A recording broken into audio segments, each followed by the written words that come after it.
और सबसे पहले बात करते हैं कांग्रेस नेता सैम पित्रोदा के बयान को लेकर। कांग्रेस नेता सैम पित्रोदा एक बार फिर से कुछ ऐसा बोल गए जिस पर विवाद हो गया। दरअसल इस दफा सैम पित्रोदा ने भारत की विविधता पर बात करते हुए कहा है कि भारत में पूर्व के लोग चीनी जैसे लगते हैं तो दक्षिण में लोग अफ्रीकी, पश्चिम में लोग अरबी लगते हैं और उत्तर भारतीय गोरे होते हैं। आपको बता दें कि हाल ही में सैम पित्रोदा ने विरासत टैक्स को लेकर टिप्पणी की थी और पित्रोदा के उस बयान पर भी खूब विवाद हुआ था। देखिए ये report. When he dies, he can only transfer probably 45% to his children. 55% is grabbed by government. Now that's an interesting law. शहजादे, आपको जवाब देना पड़ेगा। चमड़ी के रंग के आधार पर मेरे देशवासियों का अपमान मेरा देश सहन नहीं करेगा और मोदी तो कतई नहीं करेगा।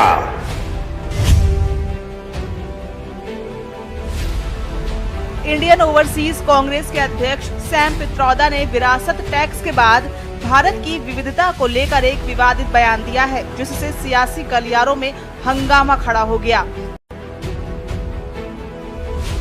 दरअसल पित्रोदा ने कहा है कि भारत में ईस्ट के लोग चाइनीज और साउथ वाले अफ्रीकन दिखते हैं। हालांकि पित्रोदा के इस बयान के कुछ ही देर बाद कांग्रेस ने इससे किनारा कर लिया। कांग्रेस ने कहा कि भारत की विविधता का ये परिभाषा मंजूर नहीं, ये गलत है। सैम पित्रोदा जाने माने व्यक्ति हैं और लाखों लोग दुनिया भर में उनको अपना गुरु, मित्र, मार्गदर्शक मानते हैं। मैं भी उनको कई साल से उनके साथ में काम कर चुका हूँ। वो भारतीय राष्ट्रीय ओवरसीज नेशनल कांग्रेस के अध्यक्ष भी हैं। कई मुद्दों पर वो अपना विचार खुलकर रखते हैं।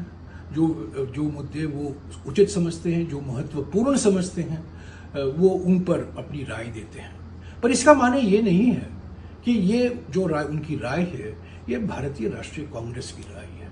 अक्सर ऐसा होता है कि उनके विचार और भारतीय राष्ट्रीय कांग्रेस के विचार मिलते नहीं है। अभी अभी जो इनहेरिटेंस टैक्स को लेकर उन्होंने कुछ टिप्पणियां की है, वो हमारी भारतीय राष्ट्रीय कांग्रेस की पोजीशन नहीं है। आपको बता दें कि बयान सामने आया तब प्रधानमंत्री नरेंद्र मोदी तेलंगाना के वारंगल में सभा कर रहे थे। प्रधानमंत्री ने कहा, शहजादे की फिलोसफर्स ने चमड़ी के आधार पर देशवासियों का अपमान किया और गाली दी। लोग उससे भी एक कदम आगे चले गए हैं। अब कांग्रेस का कहना है कि वो इनहेरिटेंस टैक्स लगाएगी। माता पिता से मिलने वाली विरासत पर भी टैक्स लगाएगी।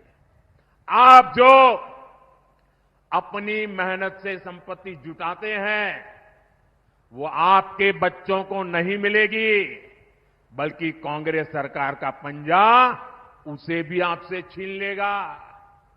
यानी कांग्रेस का मंत्र है कांग्रेस की लूट।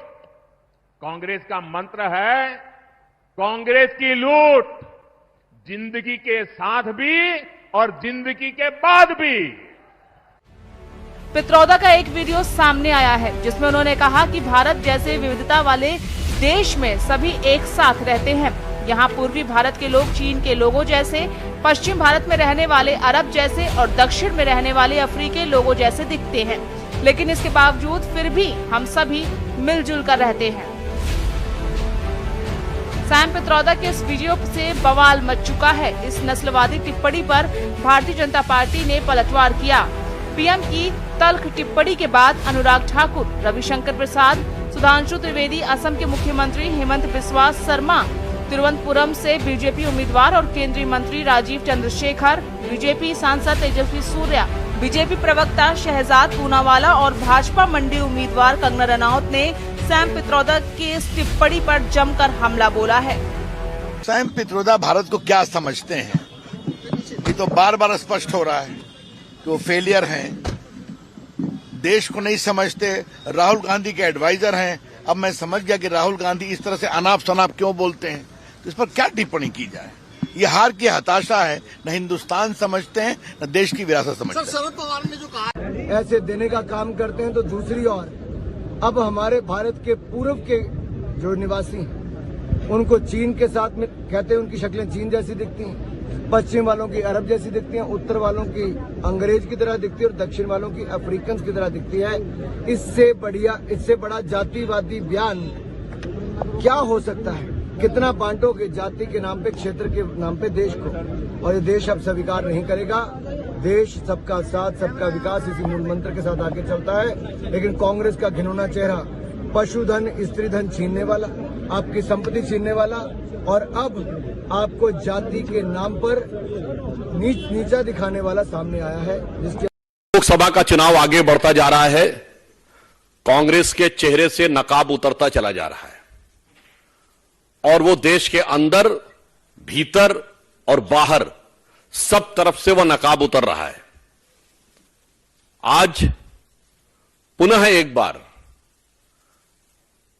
राहुल गांधी जी, जिसके शागिर्द हैं, उनके कुख्यात उस्ताद सैम पित्रोदा साहब ने भारतीय संस्कृति, भारत की पहचान और भारतीय लोगों की पहचान के बारे में बेहद आपत्तिजनक बयान दिया है। अब ऐसा लग रहा है कि यह विषय, कांग्रेस पार्टी जिस सीमा तक जा रही है, यह विषय चुनाव का नहीं रह गया है, यह विषय राजनीति का नहीं हो गया है, यह विषय भारत के अस्तित्व का हो गया है, क्योंकि अब भारत के अस्तित्व पर सीधा सवाल उठाया जा रहा है।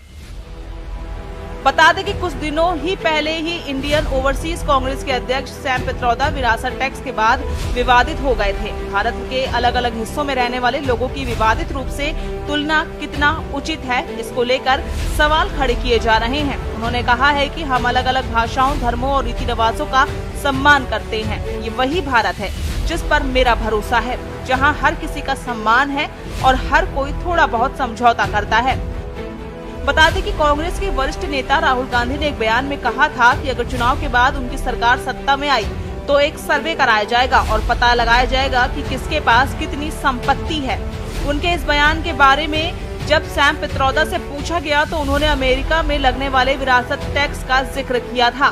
पित्रोदा ने कहा था कि अमेरिका में विरासत टैक्स लगता है। अगर किसी शख्स के पास $100 करोड़ की संपत्ति है तो उसके मरने के बाद 45% संपत्ति उसके बच्चों को ट्रांसफर हो जाती है, जबकि 55% संपत्ति पर सरकार का मालिकाना हक हो जाता है।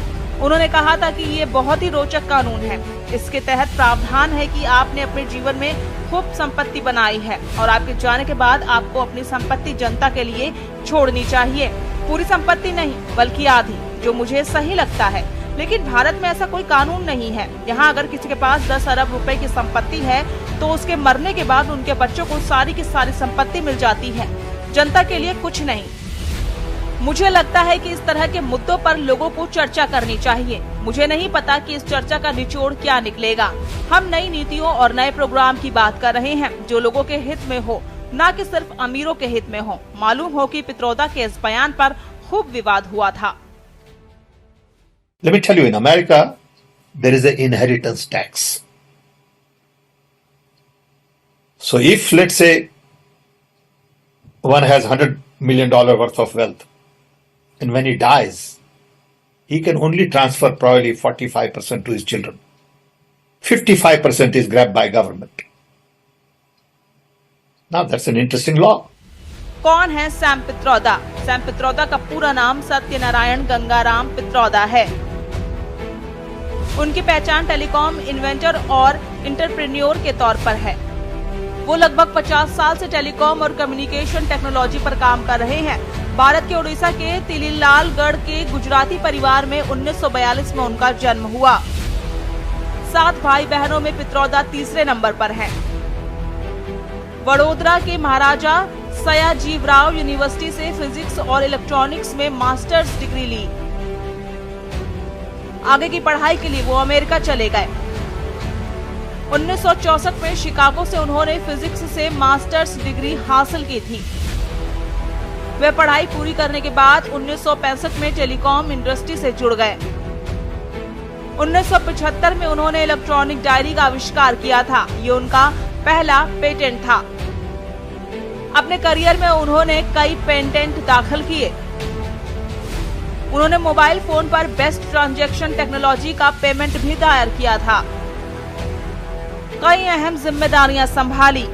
आपको बता दें कि पित्रोदा का परिवार गांधीवाद रहा है। कांग्रेस से उनकी नजदीकियां भी रही हैं। 1984 में तत्कालीन प्रधानमंत्री इंदिरा गांधी ने सैम पित्रोदा को भारत लौटने को कहा। इंदिरा गांधी के कहने पर वो भारत लौट आए। भारतीय नागरिकता लेने के लिए उन्होंने अपनी अमेरिकी नागरिकता छोड़ दी। वो इसलिए क्योंकि भारत में एकल नागरिकता का प्रावधान है। भारत लौटने के बाद 1984 में ही उन्होंने टेलीकॉम पर काम करने वाली एक स्वायत्त संस्था centre for development of telematics की शुरुआत की। जब राजीव गांधी प्रधानमंत्री बने तो पित्रोदा उनके सलाहकार बन गए। 1987 में राजीव गांधी ने उन्हें टेलीकॉम, वाटर, शिक्षा, इम्यूनाइजेशन, डेयरी और ऑयल शीट्स से जुड़े 6 टेक्नोलॉजी मिशन को हेड नियुक्त किया। भारत की इंफॉर्मेशन इंडस्ट्री में बदलाव करने के लिए उन्होंने राजीव गांधी के साथ मिलकर कई सालों तक काम किया। उनका काम भारत के हर कोने तक डिजिटल टेलीकॉम का विस्तार करना था। अक्टूबर 2009 में उन्हें मनमोहन सिंह का सलाहकार नियुक्त किया गया। इसके साथ ही उन्हें कैबिनेट मंत्री का दर्जा भी दिया गया था। स्पेशल डेस्क के न्यूज इंडिया।